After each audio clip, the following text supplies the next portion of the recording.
Bonjour à toutes et à tous, je suis ravie de vous accueillir pour cette conférence. Je me présente, je suis Muriel Papin, déléguée générale de l'association No Plastic in My Sea. Donc on organise cette conférence dans le cadre des négociations à venir sur le traité international contre la pollution plastique.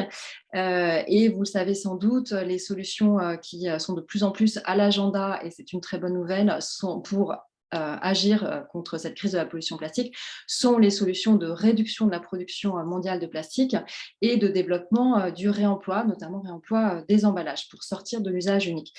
Donc ça nous semblait intéressant de vous proposer cette conférence avec des experts du sujet.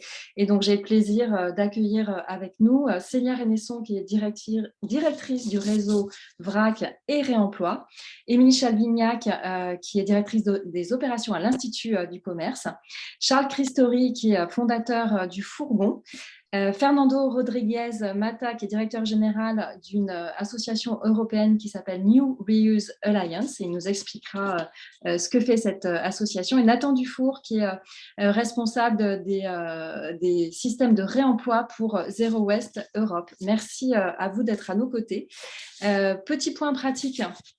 Vous allez pouvoir, pour les spectateurs, poser vos questions d'ici environ 25 minutes. On va laisser le temps à nos intervenants de préciser leurs positions, leurs attentes et les enjeux autour de la réduction et du réemploi. Et donc, on aura ensuite une dizaine de minutes d'échange. Et donc, pour ça, vous avez accès en fait en bas à l'icône Q et R pour poser vos questions. Et vous trouverez dans le chat plutôt la partie lien utile pour en savoir plus. Voilà, alors juste pour lancer le sujet, je pense que vous le savez pour la plupart d'entre vous, la France accueille à partir de lundi prochain les négociations internationales, la deuxième session des négociations internationales sur le traité contre la pollution plastique qui devrait aboutir fin 2024. Donc c'est un temps fort important. Ce qui est important, c'est que cette session, elle rentre dans le fond du sujet avec des options qui sont posées aux négociateurs, qui sont proposées. Et sur les 12 options qui sont proposées, il y en a 4 qui évoquent des sujets de réduction de la production, réduction globale, réduction particulière, sectorielle, par type de matériaux, par type de plastique. Il y a aussi le sujet du réemploi qui est abordé dans le cadre de ces négociations. Voilà, donc c'est intéressant aussi de se dire que ces négociations, elles vont prendre 2 ans, mais le réemploi à la réduction, ça existe déjà. On a déjà des acteurs qui sont là. Il y a des solutions qui sont à maturité. L'association No Plastic in My Sea, d'ailleurs, a publié un rapport qui s'appelle 500 solutions et 12 recommandations par rapport à la pollution plastique. Et donc, on voulait partager avec vous ces pistes parce qu'en fait, elles dessinent l'avenir qu'on espère avec, en effet, une réduction globale de plastique et puis un développement fort du réemploi. Voilà, donc ce que je vous propose, c'est de rentrer tout de suite dans le vif du sujet. Et je vais commencer par la France. Célia, avec toi. Donc, tu es directrice du réseau VRAC et Réemploi. Nouvelle entité avec double mission, puisqu'avant, tu étais directrice du réseau VRAC. Est-ce que tu peux nous dire, en France, quelle est la maturité de l'offre économique, aussi bien au niveau du VRAC et de la réduction que du réemploi? Quelle dynamique tu vois? Et puis, finalement, quel est aussi le contexte réglementaire, les points forts, les points faibles et les attentes que peuvent avoir les acteurs du VRAC et du réemploi en France? À toi la parole. Merci Muriel. Bonjour à toutes et à tous. Réseau VRAC et Réemploi, rapidement, c'est une association professionnelle de loi 1901 qui fédère les entreprises de toute la filière du VRAC et des réemplois. Donc, on a à la fois des fournisseurs de produits, des apporteurs de solutions et des points de vente, des commerces. C'est 1200 entreprises aujourd'hui et on représente aujourd'hui un secteur d'à peu près 10 000 emplois en France. C'est 10 000 points de vente VRAC et à peu près 1000 points de collecte pour les emballages consignés et également centres de lavage. Donc, on a aujourd'hui un marché qui existe en France du vrac et du réemploi des emballages. C'est un marché qui reste tout petit au regard du marché des produits de grande consommation où plus de 99% des produits de grande consommation qui sont vendus sont aujourd'hui emballés dans des emballages jetables. Et on sait que le plastique est l'emballage majoritairement présent pour ce type de produit. Le marché de la vente en vrac, c'est un marché qui aujourd'hui fait à peu près 850 millions d'euros en France. Il a perdu quelques points avec la crise sanitaire, mais le premier trimestre est en train de repartir. Donc, on a des bonnes perspectives de pouvoir atteindre à peu près les 890 millions d'euros d'ici la fin de l'année. En ce qui concerne aujourd'hui le cadre réglementaire, on a la chance en France d'avoir un cadre réglementaire qui est beaucoup plus développé que dans les autres pays sur ces deux modalités de vente, avec notamment la loi AGEC, anti-gaspillage pour une économie circulaire, et la loi climat et résilience, qui soit donnent des définitions de la vente en vrac, soit fixent des objectifs. Donc, on a par exemple pour la loi climat et résilience un objectif de 20% de produits vendus en vrac dans les magasins de plus de 400 mètres carrés. Le vrac, vous le savez tous, je leur donne quand même une définition, c'est la vente de produits présentés sans emballage, sous-entendu sans emballage primaire, ce qui permet au client de choisir la quantité, mais aussi de venir avec son propre contenant et donc d'avoir le choix sur le matériau qu'il va utiliser au moment de l'achat et donc de se passer de plastique. Donc, c'est une des premières solutions alternatives qui existent et dont on peut se passer, et qui permettent de se passer du plastique à usage unique. La deuxième, c'est le réemploi des emballages. Donc, on a aujourd'hui tout le secteur des cafés, hôtellerie, restauration qui est très développé sur le réemploi des emballages, avec dans ce segment-là notamment les boissons, qui est plus mature que par exemple les bocaux. Si vous voulez réemployer un bocal de petits pois, vous allez avoir beaucoup moins d'offres aujourd'hui que la partie boisson. Et ensuite, sur les produits de grande consommation, on est en train d'avoir des développements d'offres qui se passent soit en magasin, soit à distance, et on va le voir notamment avec le fourgon qui est présent ici. Mais toujours est-il que le cadre aujourd'hui pousse vers plus de vrac, plus de réemploi. On a un objectif de 10% d'emballage réemployable d'ici 2027 en France. Donc, si à la fois on peut se satisfaire aujourd'hui d'avoir des objectifs, d'avoir une loi qui demande, et je vais pas vous citer tous les détails de la loi parce qu'il y en a d'autres. Là, j'ai pris deux exemples précis, les 20% de vrac, les 10% d'emballage réemployé pour avoir deux chiffres clés. Si on peut se satisfaire d'avoir des lois qui en parlent, qui donnent des objectifs, aujourd'hui, il y a deux choses que l'on peut noter. C'est que ces objectifs ne sont pas forcément contraignants. Ils doivent être contrôlés pour pouvoir être véritablement appliqués, sanctionnés et donner envie aux acteurs d'aller les atteindre rapidement. Et la deuxième chose, sur la partie réemploi, la loi AGEC, elle a loupé le coche de la consigne sur les emballages en reportant les discussions à cette année, on est en plein dedans. Et en loupant ce coche-là, en fait, elle a laissé les dispositifs de consigne se développer de manière autonome, on va dire, sur le territoire, mais pas de manière systématique et généralisée. Et aujourd'hui, c'est ça notre objectif, et on pourra reparler peut-être dans le deuxième point sur le traité plastique. Mais le niveau que doit atteindre la France aujourd'hui pour pouvoir véritablement couper le robinet du plastique jetable et sur les produits de grande consommation, c'est effectivement de pouvoir développer un système national de consigne des emballages et de tous les emballages, boissons et produits de grande consommation. Et ensuite, de pouvoir aussi étendre cette notion-là à tout ce qui est vente à emporter et livraison. Et je pense que j'ai tenu le timing. Merci beaucoup, Célia. En effet, c'est parfait. On va diffuser quelques images pour illustrer ce qui est le réemploi au fur et à mesure des interventions, les différentes formes de réemploi pour sortir de l'usage unique et différentes offres aussi qui permettent de réduire le recours au plastique, notamment plastique à usage unique. On va passer maintenant au niveau européen avec Fernando. Donc, Fernando, tu es, comme j'ai dit, directeur de la New Reuse Alliance qui réunit un certain nombre d'acteurs du réemploi au plan européen. Est-ce que tu peux rapidement présenter l'Alliance et puis finalement nous parler aussi de cette dynamique européenne? Quels sont les acteurs, quels sont les secteurs concernés? Et de la même manière que Célia, finalement, quel est le cadre réglementaire? Est-ce qu'il est favorable ou insuffisamment favorable au développement du réemploi? Fernando, je te laisse la parole. Merci beaucoup, Muriel. En effet, Nivera, c'est une nouvelle association professionnelle aussi, un peu comme Réseau Brac et Remploi. On vient d'être récemment lancé fin 2022. Aujourd'hui, on compte avec presque 40 organisations qui viennent de plusieurs secteurs d'activité. On a des fabricants des emballages réemployables.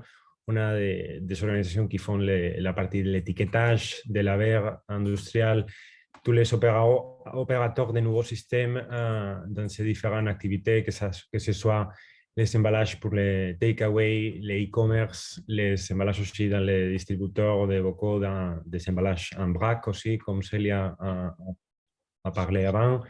Il y en a aussi un secteur important qui c'est d'ailleurs un des secteurs plus développés à niveau européen dans les emplois, qui est les emballages de transport, tous ces emballages qui sont un peu invisibles parfois pour le grand public, les emballages secondaires et tertiaires qui en fait agroupent des produits primaires qui vont être après mis à disposition pour les consommateurs finaux.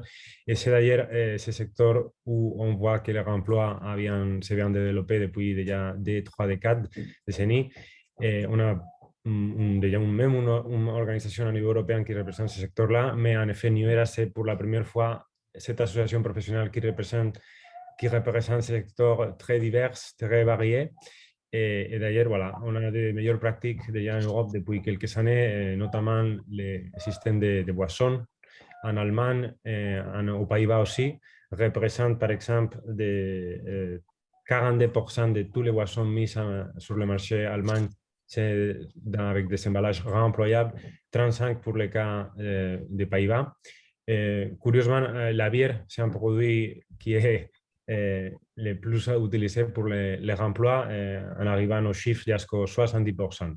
Donc voilà, on voit qu'il y a des cas aujourd'hui où le remploi est vraiment la priorité pour tous les acteurs, ou aussi le secteur Horeca, forcément, c'est un des secteurs plus développés, mais maintenant, avec cet engouement, ce qu'on veut, c'est répandre plus les emballages, surtout pour les consommateurs finaux, que c'est un peu là où c'est plus difficile.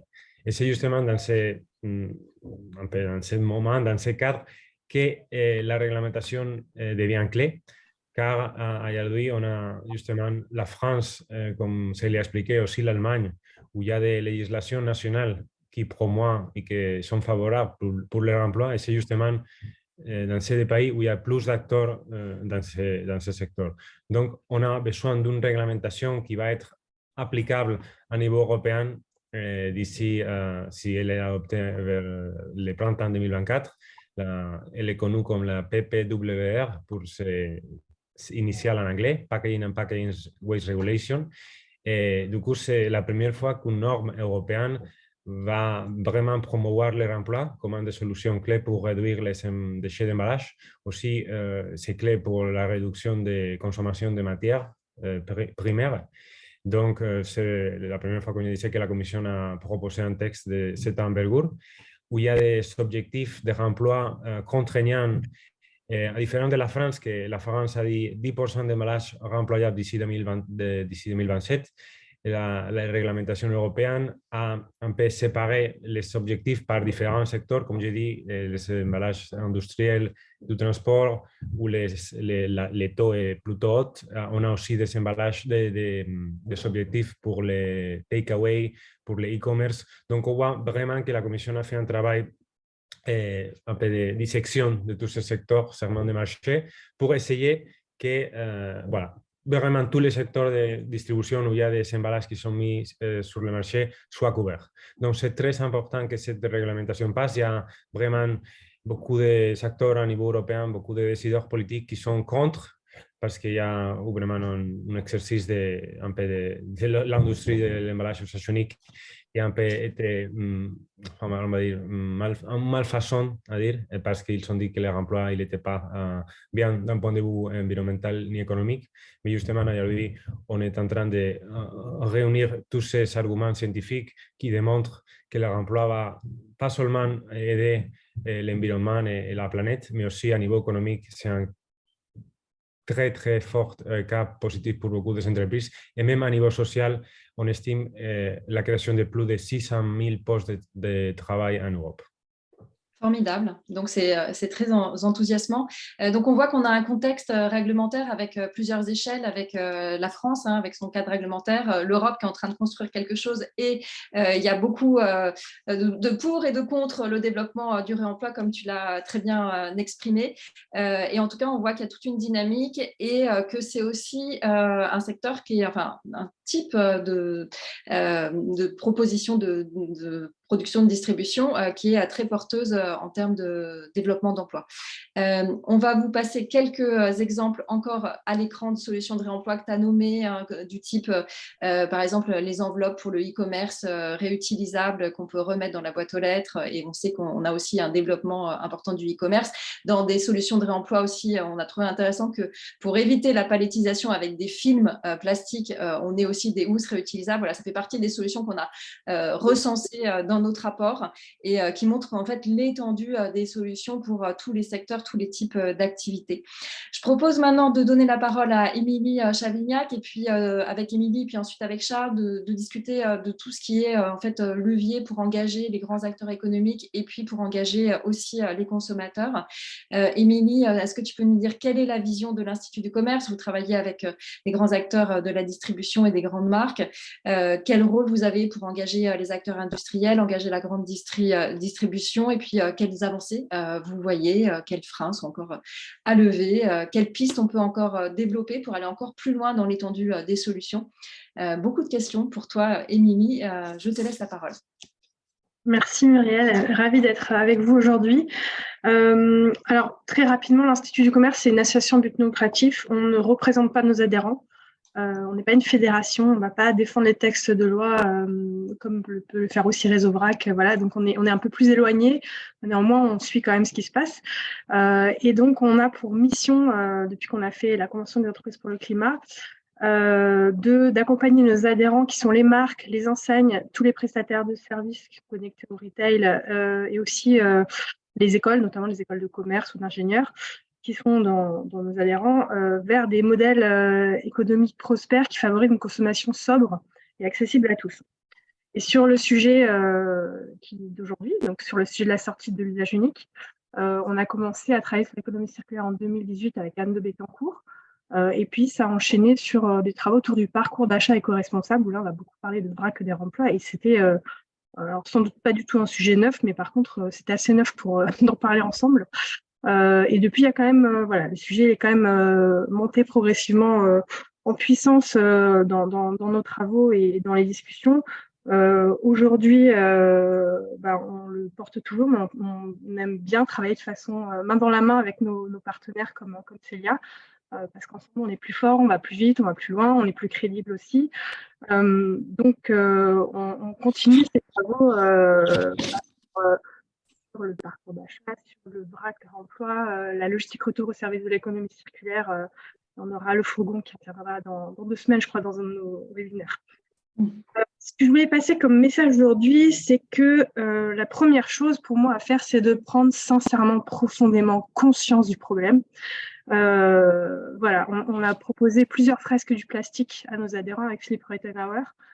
Chaque fois, ça fait carton plein et c'est assez surprenant. Il y a des mélanges d'entreprises qui n'ont rien à voir, dans le luxe et puis dans les sociétés qui c'est vraiment le grand écart, mais ça fonctionne toujours. Et la fresque commence par regarder autour de vous et trouver un objet sans plastique. Et franchement, c'est extrêmement difficile. Donc, la première chose, c'est prendre conscience. Et je pense qu'on a tous beaucoup d'informations autour de nous.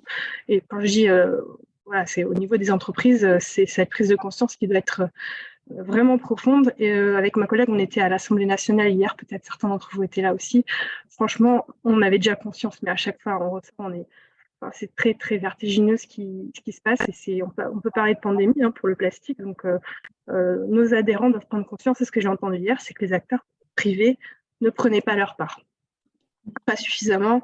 Et là, sur ce sujet, il faut vraiment prendre plus que sa part. C'est aussi grave que le climat. C'est une des 9 limites planétaires, cette pollution. Donc, la première chose, c'est vraiment sensibiliser tous ces collaborateurs en interne et après passer à une phase d'acceptation du problème qui est un problème commun.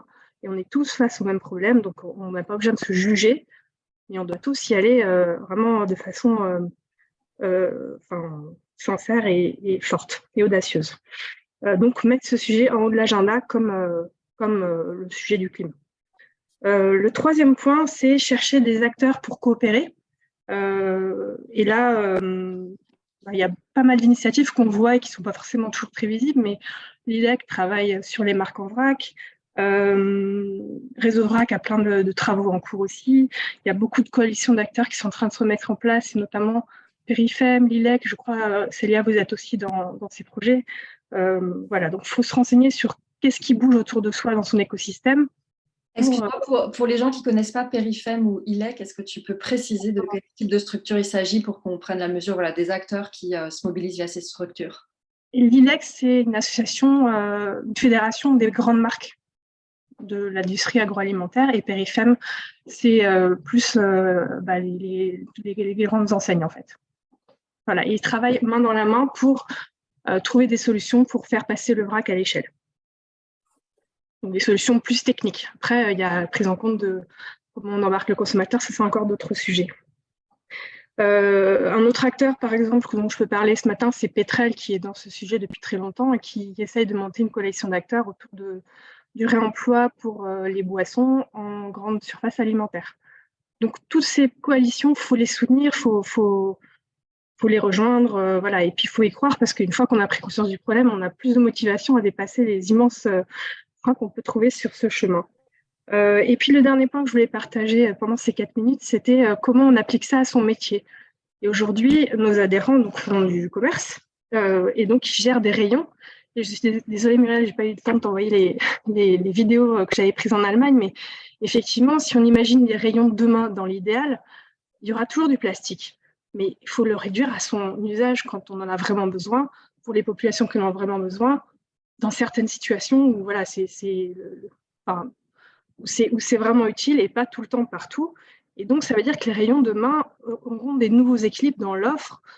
Et donc, par exemple, en Allemagne, on voit bien, alors c'est pas dans tous les rayons, mais sur les parties boissons, il y a une partie qui s'appelle Mehrweg, donc c'est ça tourne plusieurs fois, réemploi, et l'autre partie qui est à usage unique. Et dans le même rayon, en face, on voit les mêmes marques de bouteilles qu'on achète selon son usage du moment. Et à la fin, à la sortie du magasin, il y a évidemment un point de collecte pour retourner la consigne. Voilà, donc ça c'est pour la partie boisson, mais pour la partie, pour les catégories comme tout ce qui est DPH, on voit bien que, voilà, on en a beaucoup parlé, Muriel. Des pH, est-ce que tu peux préciser les détergents, enfin voilà, tout ce qui est aussi hygiène beauté, mais les détergents, les concentrés, les savons, tout ce qui est solide, c'est quand même, aujourd'hui ça monte, mais on n'a pas vu de changement fort dans les rayons avec des nouveaux équilibres qui incitent vraiment de façon plus forte les consommateurs à changer, à prendre les alternatives. Et là, c'est peut-être. Après, il faut penser toujours que derrière, c'est peut-être pas si simple. Ça veut dire qu'il faut changer aussi toute la chaîne de production. Mais bon, c'est des pistes vers lesquelles il faut aller. Voilà à peu près ce que je voulais dire. Je me questionne aussi sur, par exemple, des catégories comme le café. Finalement, j'étais au salon Vrac, Célia. Tu vois, quand on nous dit que je voulais prendre un gros paquet de café en grains pour le bureau, on me dit ouais, mais ça va pas assez tourner chez vous, donc au bout d'une semaine ou deux, ça n'aura pas les mêmes qualités organoleptiques. Mais est-ce que vraiment l'enjeu, c'est d'avoir le café parfait ou d'avoir un peu moins d'emballage? Je pense que voilà, il y a un enjeu là-dessus qui me questionne. On peut surtout le transvaser. Le meilleur contenant hermétique qui va permettre de garder les propriétés organoleptiques de tes produits, c'est quand même un bon bocal bien fermé à l'abri de la lumière et de la chaleur. Hein. Quand tu ouvres un paquet en plastique de biscuits, on le sait tous, vaut mieux le manger rapidement parce qu'au bout d'un jour, le biscuit va venir capter en fait l'air ambiant. Donc, si l'air est très humide, il va venir se gorger d'humidité, etc. Donc, dans tous les cas, c'est pas tant un sujet de vrac qu'un sujet d'à partir du moment où j'ouvre un emballage, eh bien, effectivement, il faut bien reconserver le produit. Et mieux vaut dans un bocal en verre, fermé hermétiquement, dans un emballage en plastique. Merci Et- Célia pour cette précision et ça nous fait un enchaînement parfait avec Charles, cofondateur du Fourgon. Charles, je vais te laisser la parole. On est tous assez admiratifs du développement très rapide du Fourgon. Et donc, voilà, je veux bien que tu nous racontes l'histoire du Fourgon. C'est un exemple de succès de réemploi et de consigne. Est-ce que tu as rencontré des freins? Est-ce que finalement, tu as plutôt trouvé des opportunités? Comment tu as pu résoudre les freins et qu'est-ce que tu vois comme perspective pour le Fourgon et puis finalement pour le secteur? À toi la parole. Ouais, merci Muriel. Bonjour à tous et à toutes. Donc effectivement, le Fourgon, pour ceux qui ne connaissent pas, on est un service de livraison de boissons consignées à domicile au bureau, mais pas que boissons, parce qu'on est en train d'élargir de manière assez rapide sur des gammes produits ménagers, hygiène et alimentaires. Les bocaux arrivent en masse chez nous, là, dans les prochaines semaines.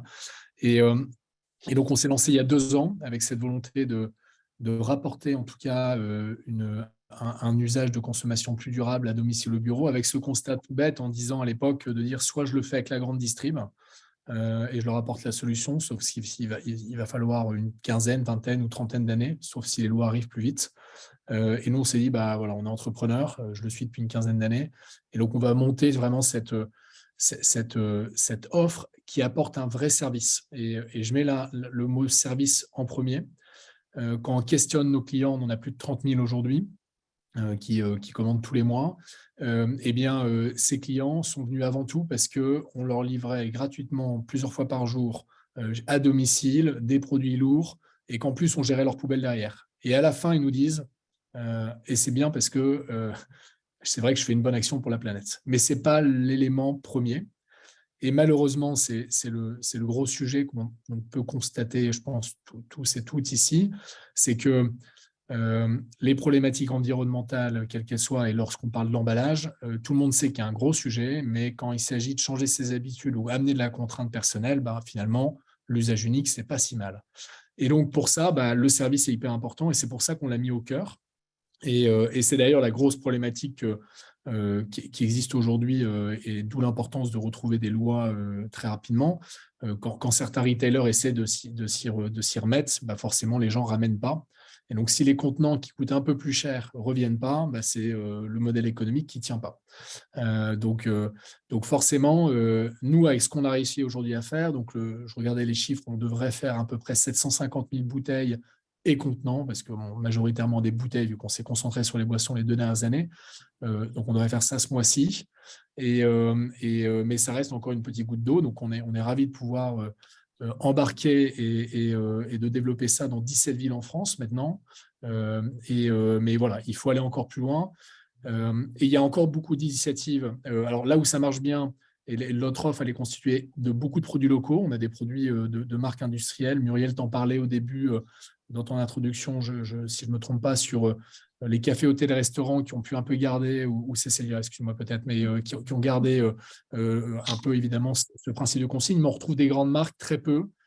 Et avec un des freins qu'on constate, c'est que ces grandes marques qu'on est ravis d'avoir considèrent que ces produits, je parlais de Coca, d'Evian, ces produits sont un peu premium et donc sont vendus plus cher, en tout cas en sortie de ligne. Donc, ils font plus de marge que ce qui sont vendus en plastique en supermarché. Donc, nous, on les incite fortement à réaligner leur prix pour que voilà, ça soit un mouvement qui soit évidemment beaucoup plus porté. Forcément, une famille qui a peu de moyens, alors on en a des familles très modestes qui comprennent et qui valorisent ce qu'on apporte, mais certains qui évidemment regardent la fin du mois comme quelque chose de très contraignant, et ce qu'on comprend tout à fait, entre un Coca à 0,70 centimes ou 1 euro chez le Fourgon, ils vont prendre 0,70 centimes en plastique. Et ça, malheureusement, ça ne changera pas si on ne réaligne pas un peu les prix et le sujet. Donc nous, notre gros axe, c'est là où ça fonctionne bien, c'est les produits locaux. Énormément de producteurs et ces canons qui veulent s'y remettre, veulent en tout cas changer les choses par conviction personnelle, mais aussi par intérêt financier aujourd'hui de plus en plus, parce que le verre, et souvent les produits locaux sont emballés en verre, a extrêmement progressé depuis 18 mois, et ce qui est une très bonne nouvelle, parce que du coup, ça revalorise tout l'intérêt du réemploi. Et la certitude, c'est que malheureusement, l'énergie va continuer de plus en plus cher. ces prochaines années, donc devrait aider à tout ça. Donc nous, on serait ravis. Hein. Donc nous, le principe, c'est que tous les produits sont évidemment consignés. Donc les clients payent une consigne en plus du prix des produits. On leur rétribue sur leur cagnotte directement lorsqu'ils nous rendent les caisses et les bouteilles. Voilà, donc on a vraiment verticalisé tout ça. Et nos gros enjeux qu'on est en train d'avoir sur ces 2 prochaines années, c'est évidemment élargir la gamme. On a beaucoup parlé de boissons. Fernando, tu en parlais aussi sur le fait que, évidemment, c'est un secteur, c'est une dimension facilement transformable parce que souvent, la façon de remplir les bouteilles est déjà assez bien ancrée en termes d'outillage industriel. Donc, pour du verre, par contre, c'est vrai que tout ce qui est alimentaire, on est au début. Des grandes marques s'y mettent. Je voyais Blenina juste avant, mais voilà, quand on discute avec eux, ils disent on n'est pas vraiment si près que ça. Voilà, donc mais ça ne veut pas dire qu'il ne faut pas arrêter, hein, ça veut dire que c'est super, ils essayent, mais c'est plus compliqué. Donc il faut vraiment, et nous on les invite vraiment à regarder. Et donc on a tout l'alimentaire qui arrive, on a les produits ménagers qui progressent énormément.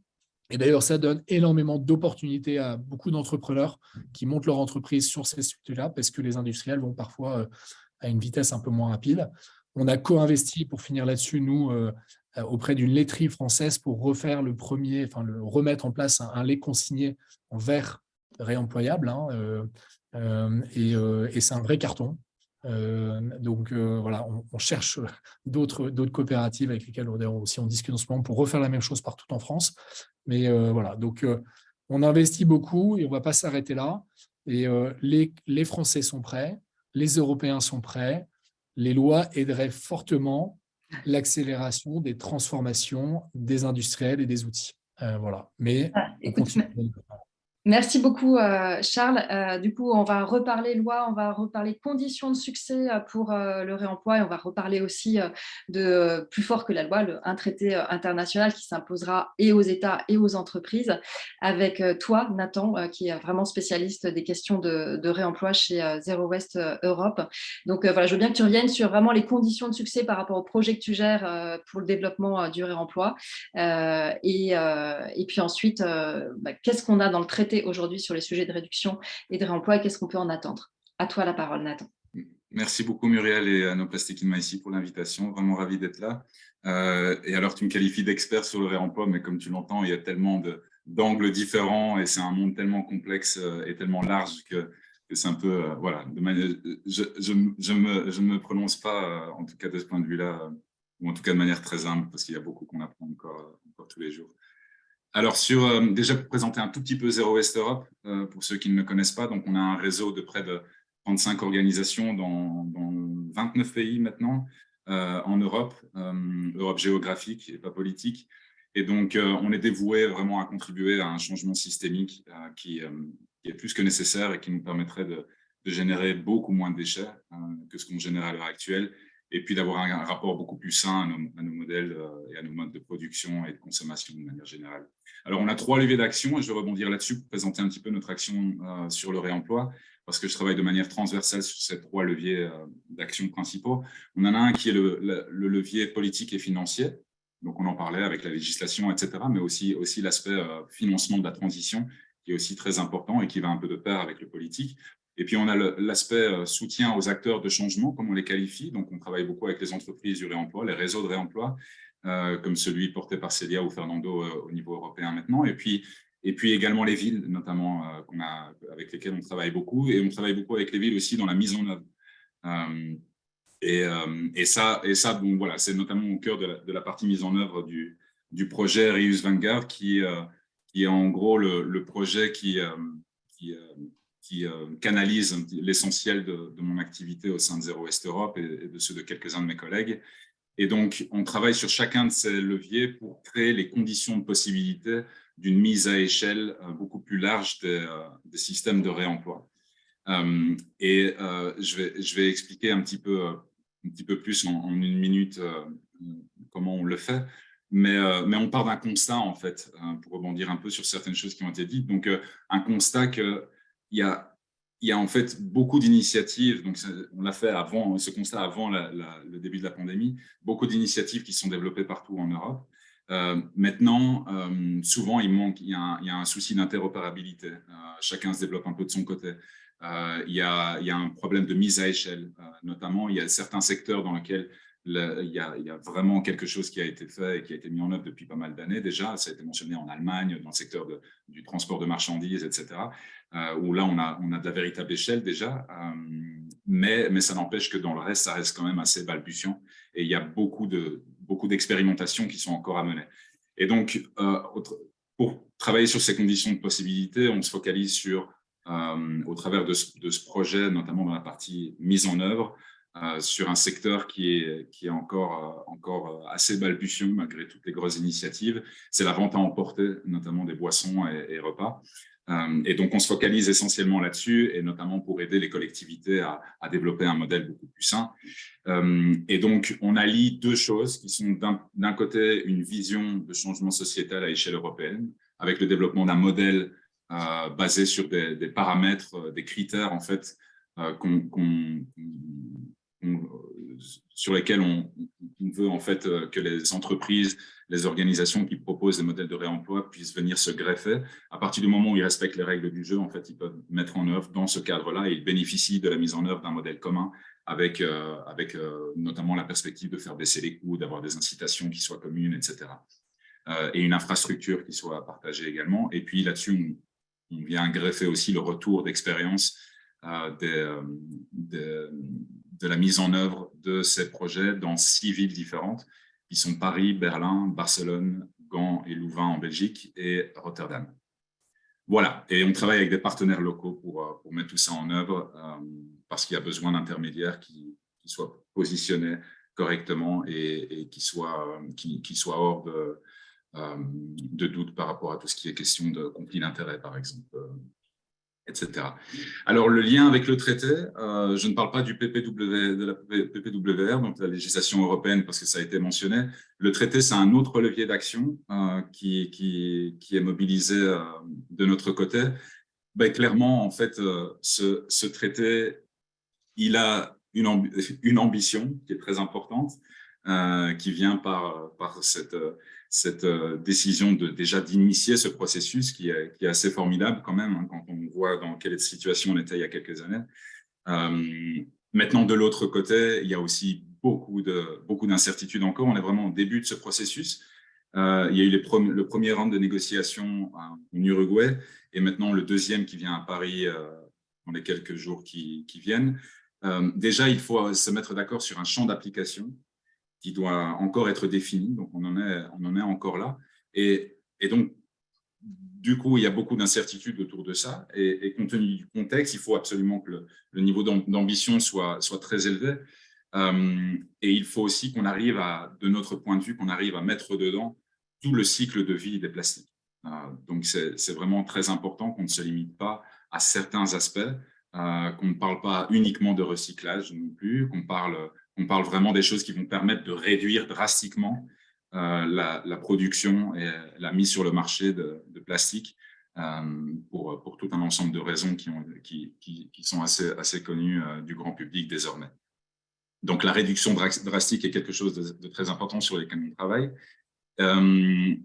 On est partie prenante au processus en tant qu'observateur, en tant qu'ONG Zero Waste Europe. Et donc, ça nous permet de soumettre un document, notamment, qui est accessible en ligne sur le site du PNU, donc du Programme des Nations Unies pour l'environnement. Et puis, dans ce cadre-là, simplement quelques éléments que je peux lister, compte tenu du temps de présentation. C'est notamment l'idée de mettre fin à la pollution plastique en s'assurant que le plastique soit produit, utilisé, recyclé et traité en fin de vie d'une façon qui soit compatible avec la vie sur Terre et la santé humaine. Donc ça, c'est de manière générale. Après, la manière dont on le fait, on a mis en avant, par exemple, cette idée que, notamment, il fallait faire en sorte que cette question soit liée à d'autres questions environnementales, notamment les accords de Paris, avec une limitation du réchauffement à 1,5 degré, d'essayer de quantifier l'empreinte carbone de l'industrie du plastique et de montrer qu'en fait, leur trajectoire à eux, elle est de 3,5 degrés. et qu'ils ont une responsabilité absolument importante, essentielle, à inverser la donne et à mettre en avant ou en tout cas, soit par la contrainte, mais en tout cas qu'ils se mettent vraiment en marche pour changer cette trajectoire. Et donc, ça nous permet de venir greffer un concept, par exemple, comme l'idée d'un usage essentiel. Je fais de la traduction littérale de l'anglais pour définir vraiment ce qui peut être mis sur le marché ou pas et arriver à réduire fortement la production. Sur le réemploi, quelques points là-dessus. Donc, comme on le sait, et grâce au travail acharné de nombre d'entre nous, au final, la question du réemploi, on est plus sur une question de comment on le fait plutôt que sur une question de si on met en place ces transitions. On a un rapport des Nations Unies qui est sorti récemment et malgré tous ses défauts, il met en avant le réemploi comme permettant de réduire de 30 à 40%, si je me souviens bien, par le biais du réemploi. Il y a les problèmes de définition, donc nous, on aimerait bien vraiment que les définitions soient assez claires, qu'on sache quand l'emballage fait partie d'un système et de qui il dépend et à qui la responsabilité revient de gérer cet emballage, notamment pour la fin de vie également, mais s'assurer qu'il revienne et qu'il fasse le plus de cycles possible.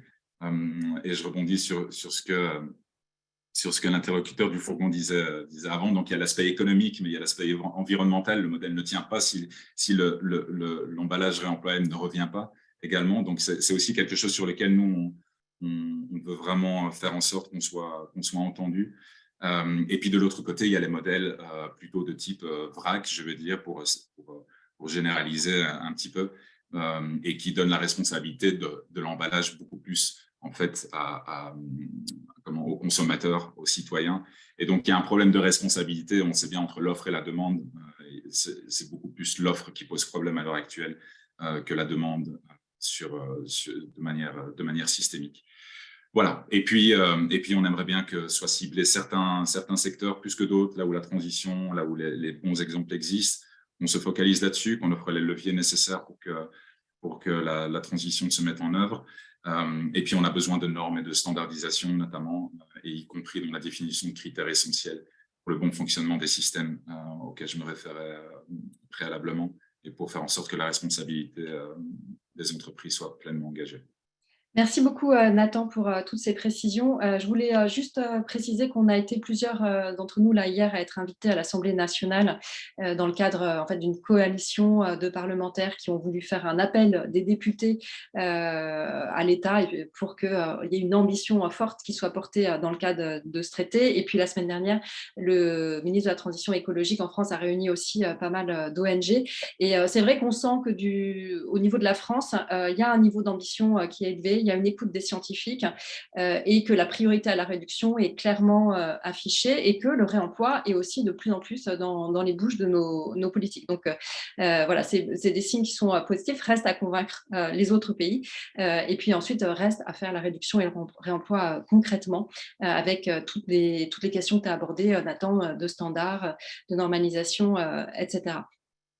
Voilà, donc ce que je vous propose, on a été peut-être un peu plus long que prévu et on a des questions-réponses. Je vais laisser la parole à Clara qui va voilà, vous répartir les questions qui sont arrivées pendant la conférence. Merci. Clara, la parole. Oui, c'est bon. Alors, la première question, elle est à l'intention de Célia, donc de la part de Yves Marty, qui nous dit « J'ai le projet avec ma compagne de proposer des sacs en tissu réutilisable aux boulangeries. Nous avons une étude de marché en cours, c'est sur le territoire de l'Essonne. Réseau Vrac et Réemploi pourrait-il nous accompagner, conseiller dans cette démarche ?»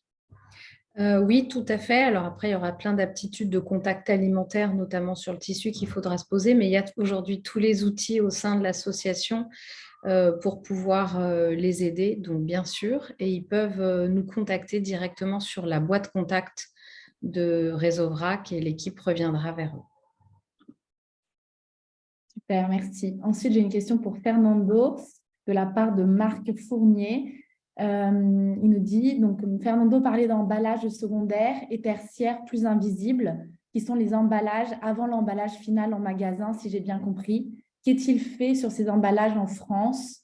Car on peut souvent entendre l'argument de dire que le vrac, c'est une solution limitée, car les produits achetés en vrac sont suremballés avant d'arriver en magasin. Qu'en est-il?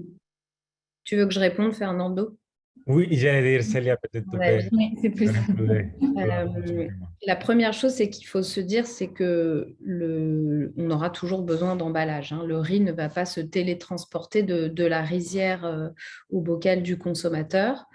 Donc, il y a des emballages dans la filière vrac. Celui dont on parlait, c'était l'emballage primaire qui entoure directement le produit et qui est absent au moment de l'acte d'achat pour le consommateur et qui lui permet justement d'utiliser un sac en tissu, un bocal en verre.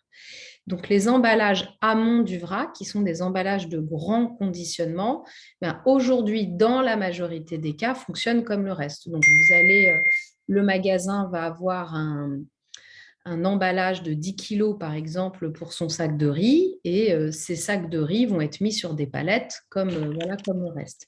On a aujourd'hui une majorité de fournisseurs au sein de l'association qui travaillent avec des modèles de logistique inversée, où ils viennent récupérer ces grands emballages de conditionnement. Donc, ce n'est pas encore le cas partout, mais c'est ce que, c'est ce que l'association pousse au sein de ses adhérents, hein, c'est vraiment de s'améliorer en continu pour réduire les emballages plastiques à usage unique. Et on a fait un test que je vous invite à retrouver sur notre site internet. Vous allez dans la rubrique Actualité ou vous allez sur notre chaîne YouTube et vous tapez Hub Vrac, HUB plus loin VRAC, où on a travaillé pendant plusieurs mois pour pouvoir livrer les magasins vrac de produits en vrac dans des emballages qui étaient réemployés, donc lavés à nouveau, re-remplis à nouveau. Donc, on a fait ce test-là. Aujourd'hui, ce test était convaincant d'un point de vue opérationnel et environnemental, mais pas financier. Et on en a parlé un petit peu tout à l'heure et ça me permet de pouvoir placer cet argument, parce que je ne l'ai pas dit en tout cas au début. Mais les choses qui sont très importantes si on veut développer le réemploi, c'est effectivement de construire un système de réemploi qui est pensé pour tout un territoire, avec l'ensemble des parties prenantes, avec différents chantiers qui vont concerner la gouvernance, les produits que j'adresse, les standards d'emballage, le maillage du territoire en points de collecte, en points de regroupement, en zone de lavage, en centre de lavage, etc. Le geste consommateur, ancrer le geste consommateur, on en a parlé. On nous a déshabitués à rapporter quelque chose depuis plus de 60 ans, donc on ne va pas le réinstaurer en quelques mois dans les habitudes de tous les Français. Donc si on veut, et c'est ce que disait Charles au début, si on veut avoir un passage environnemental à l'échelle, il va falloir éduquer les citoyens et ce volet-là va être très important. Et le dernier, c'est le financier. C'est qu'on parle d'industrialisation, on parle d'emploi. Et donc, forcément, quand on parle d'industrialisation, on parle d'investissement financier, que ce soit pour construire des centres de tri, de lavage, etc., de regroupement, ou d'achat de machines-outils au sein de ces centres-là. Et donc ça, c'est tout ce qu'on appelle en jargon financier de CAPEX. Et en plus de ces CAPEX, on a aussi besoin d'OPEX, c'est-à-dire que ce sont des emplois, c'est une filière qui nécessite plus de main-d'œuvre que la normale. Et là aussi, il va falloir des investissements pour venir soutenir les emplois de la filière, allègement de charges, etc. Et donc, le réemploi, aujourd'hui, on a une base en France et on a une base aussi dans certains pays d'Europe, comme l'a dit Fernando. Si l'on veut développer ces solutions alternatives qui sont qui est la première solution alternative pour couper le robinet du plastique à usage unique, il va falloir mettre en place des systèmes nationaux de réemploi des emballages qui sont pensés en amont avec tous les acteurs qui maillent, etc., et avoir un véritable soutien financier, sans quoi ça ne se fera pas. Et quand on met des objectifs, il faut que ces objectifs soient mesurables, quantifiables, suivis et contraignants. Voilà ce qu'il faut aujourd'hui. C'est ça les succès, les facteurs clés de succès qui permettront aux États de s'en sortir.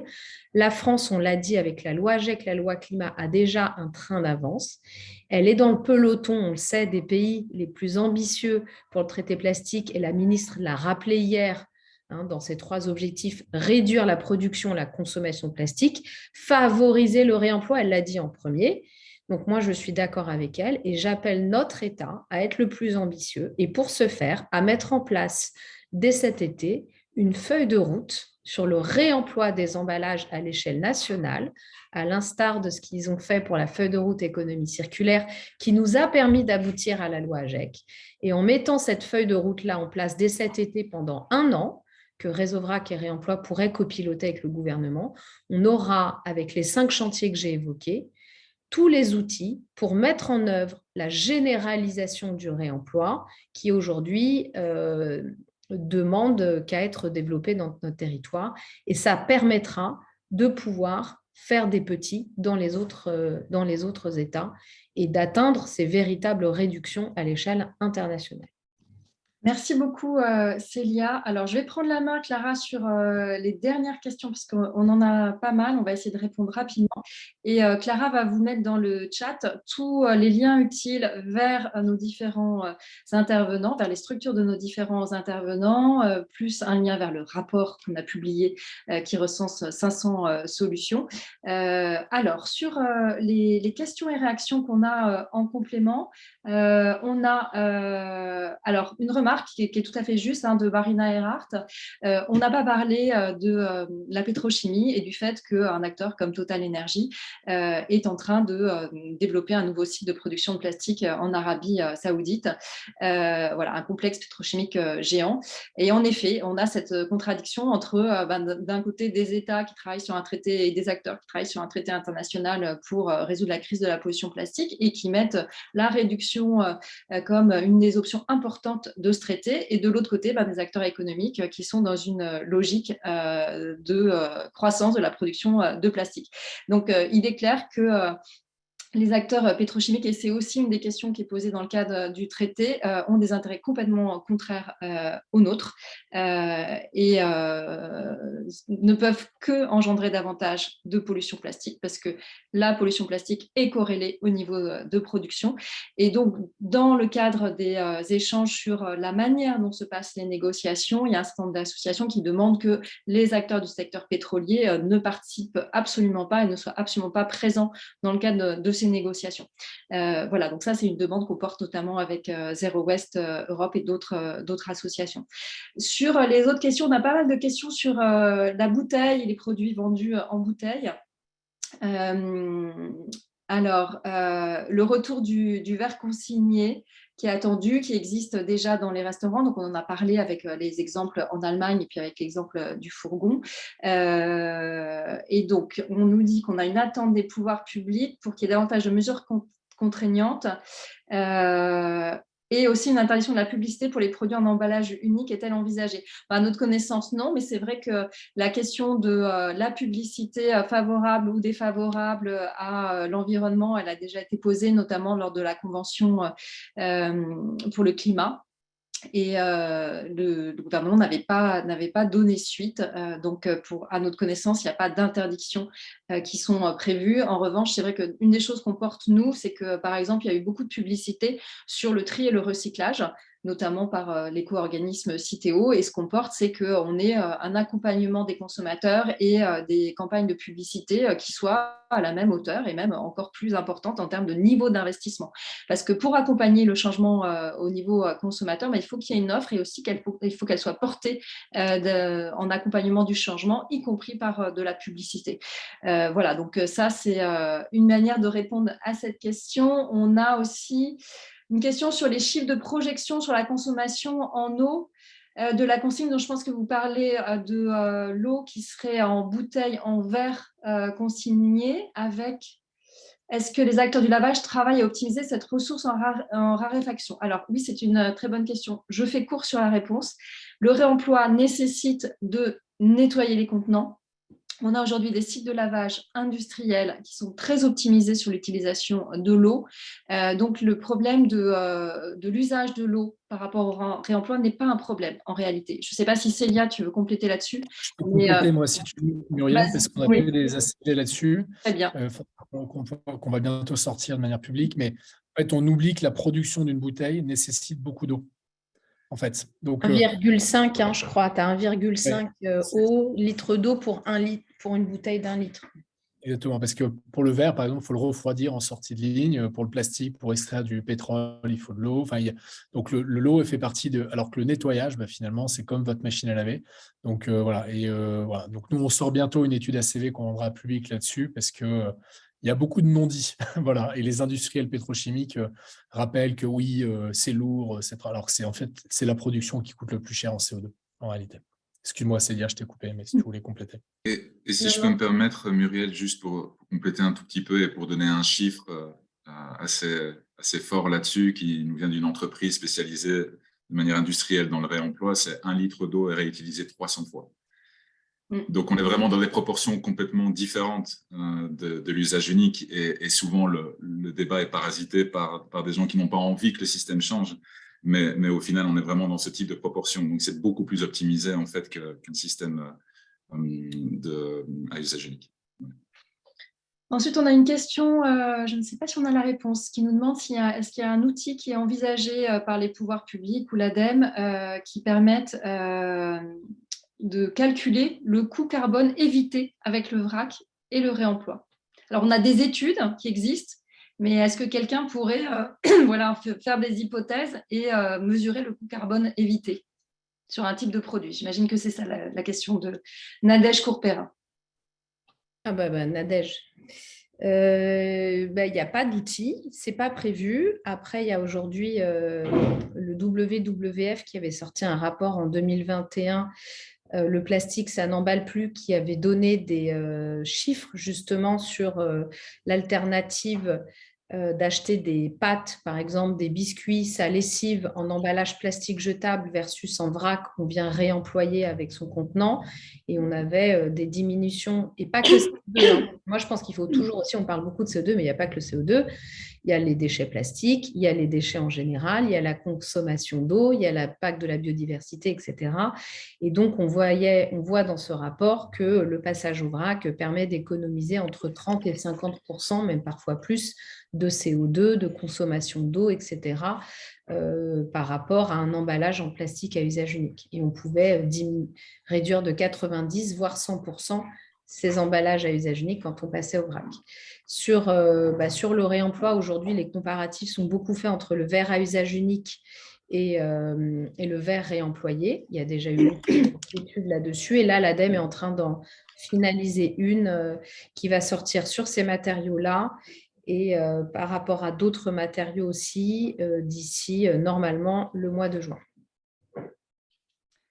Merci Célia. Ce que je propose, c'est pour les questions qui restent, on va les conserver et on va répondre individuellement à chaque personne. Je vous remercie à toutes et à tous pour vos interventions. Je remercie aussi les spectateurs qui sont restés avec nous jusqu'à la fin. J'espère que cette session vous a intéressé. On est à votre disposition, évidemment, pour toute interrogation complémentaire. On vous met le lien vers le rapport qu'on a publié qui contient énormément d'informations sur ces sujets. On a une autre conférence à venir pour ceux que ça intéresse sur la partie boisson qui s'appelle Comment s'hydrater sans plastique avec des spécialistes du sujet en Angleterre et en France, hein, parce que c'est un gros enjeu. On a beaucoup parlé en effet des bouteilles. Le réemploi, c'est pas que pour les bouteilles. Mais c'est vrai que la bouteille plastique, c'est un déchet qu'on retrouve beaucoup dans l'environnement, donc l'enjeu est fort. Donc, merci à toutes et à tous. Dans le chat, je vous laisse un tout petit peu de temps. Vous avez un certain nombre de liens qui peuvent vous intéresser. Donc, n'hésitez pas à les copier. Et puis, revenez vers nous pour toute question complémentaire. Merci beaucoup à nos intervenantes et intervenants.